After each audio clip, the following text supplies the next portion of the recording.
আমি ওনাকে প্রশ্ন করতে চাই যে আপনারা কেন গণ অভ্যুত্থান করছেন, কেন বিপ্লব করছেন, আপনাদের আদর্শ উদ্দেশ্য কি, ডিক্লারেশন কি, কি উদ্দেশ্যে আপনারা এই দেশের 18 কোটি মানুষকে উজ্জীবিত করলেন, তাদের 1,500 লোককে আত্মহত্যা দিতে উদ্বুদ্ধ করলেন এবং জনগণকে একত্রিত করে একটা পরিবর্তন আনলেন, কি জন্য আনলেন? সেটা কি আপনার কোন লিখিত কোন লিপিবদ্ধ আছে কি না? যদি না থাকে অলিখিত কি আছে? এখন আপনাদের এই যে নেতা যারা, এদের মধ্যে কেউ ছাত্রলীগ ব্যাকগ্রাউন্ড, কেউ ছাত্র শিবির ব্যাকগ্রাউন্ড, কেউ ছাত্র দল ব্যাকগ্রাউন্ড, আপনি নিজের মুখেই বললেন যে নাস্তিক ব্যাকগ্রাউন্ডও আছে, খ্রিস্টান ব্যাকগ্রাউন্ডও আছে। তাহলে এই রাষ্ট্রের কি পরিবর্তন আপনারা চান? আমি বলবো যে এই বিপ্লবের পিছনে যদি ভারত এবং আমেরিকার হস্তক্ষেপ থেকে থাকে, এই বিপ্লব ব্যর্থ হতে বাধ্য। আল্লাহ নিজেই এটাকে ব্যর্থ করে দিবেন। এই বিপ্লব সফল হওয়ার জন্য প্রয়োজন হলো আল্লাহর সাহায্য। এই আল্লাহর সাহায্য নেওয়ার জন্য একদম লোক আপনাদের নিয়োজিত করতে হবে। আপনাদের পিছনে আধ্যাত্মিক শক্তি লাগবে। এখানে 92% লোক মুসলমান, সেখানে আপনাদের সত্য এক হতে হবে। এক একজন যদি এক এক দিকে টানেন, তাহলে আমরা জাতি কি বুঝবো, আমরা জনগণ কি বুঝবো যে কি জন্য এই বিপ্লবটা হলো? আমরা মুসলমান, এখানে ইসলামিক রুল চাই, শরীয়তের আইন চাই।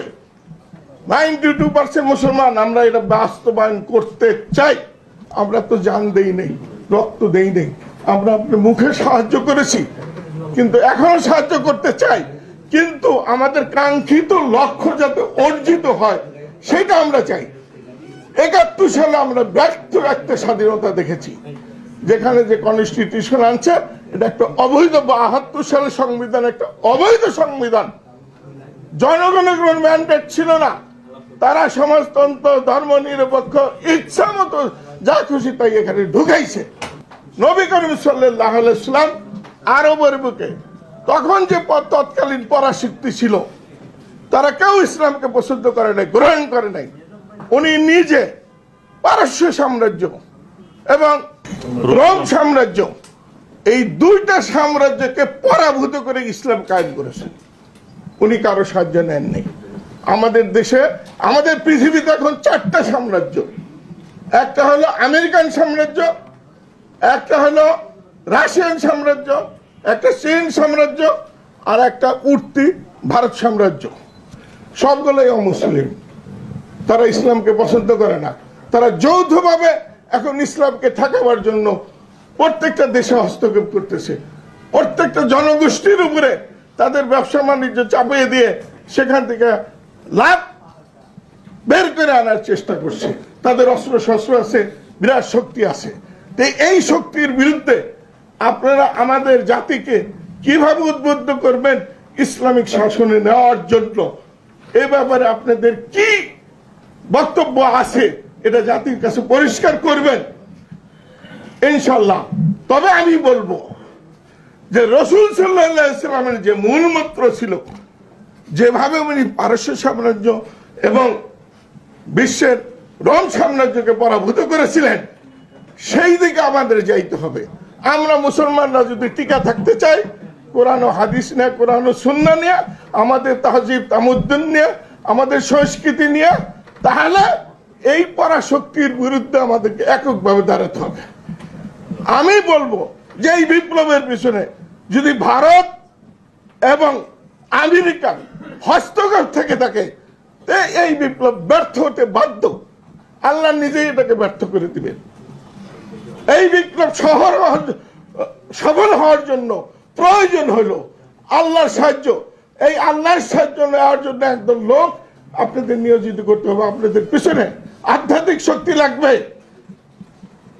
না হলে আপনি এই পরাশক্তিগুলোকে পরাভূত করে এখানে একটা নিজস্ব স্বতন্ত্র জীবন ব্যবস্থা কাঠামো কায়েম করতে পারবেন না। এটা হলো মূল বক্তব্য। আচ্ছা, এখন আমি 1 মিনিট ভাইয়া যদি দেন তাহলে আমি বলি রাইন থাকি।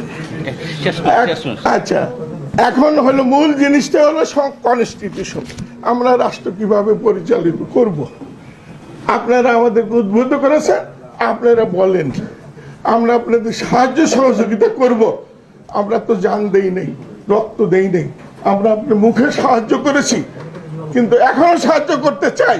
কিন্তু আমাদের কাঙ্ক্ষিত লক্ষ্য যাতে অর্জিত হয় সেটা আমরা চাই। ৭১ সালে আমরা ব্যর্থ একটা স্বাধীনতা দেখেছি, যেখানে যে কনস্টিটিউশন আনছে এটা একটা অবৈধ, ৭২ সালের সংবিধান একটা অবৈধ সংবিধান। জনগণের কোনো ম্যান্ডেট ছিল না, তারা সমাজতন্ত্র, ধর্ম নিরপেক্ষ, ইচ্ছা মতো যা খুশি তাই এখানে ঢুকাইছে। কনস্টিটিউশন তৈরি করতে গেলে গণপরিষদ গঠন করতে হবে, সেই গণপরিষদের মাধ্যমে ডিসকাশন করে জনগণের পক্ষ থেকে তারা যদি এটা অ্যাকসেপ্ট করে সেটা বাস্তবায়ন হবে। কিন্তু ৭০ সালের ইলেকশন হইল পাকিস্তানের LF এর মাধ্যমে, লিগ্যাল ফ্রেম ওয়ার্ক অর্ডারের মাধ্যমে। সেখানে বলা আছে আল্লাহ রসুলের বিরুদ্ধে, কোরআন হাদিসের বিরুদ্ধে কথা বলা যাবে না, সেইটা আওয়ামী লীগ মেনে নিয়ে ইলেকশন করেছে। সেইটা যদি না মানতো তাইলে নির্বাচনে তারা জিততে পারতো না। আর তখন তাদের যে নির্বাচনী ম্যানিফেস্টো ছিল সেখানে ধর্ম নিরপেক্ষতা, সমাজতন্ত্র রাখার কোনো প্রভিশন ছিল না। এইটা কেমনে ঢুকলো ৭২ সালের ৪ নভেম্বর? কেমনে ঢুকলো? এইটা সম্পূর্ণ ইলিগাল, অবৈধ হয়েছে। এই কনস্টিটিউশনের কোনো বৈধতা নাই। কাজে এই কনস্টিটিউশন আপনি ছুঁড়ে ফেলে দেন, নতুন কনস্টিটিউশন করেন, নতুন বিপ্লব করেন।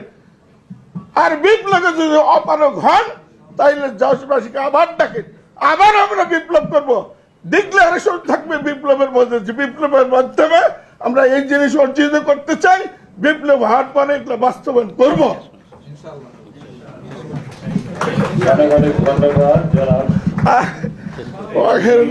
আলহামদুলিল্লাহ রাব্বিল আলামিন। সেগুলো কি হবে, কিভাবে লিপিবদ্ধ করতে হবে সেইটা নিয়ে আলোচনা। এটা একটা অত্যন্ত গুরুত্বপূর্ণ আলোচনা।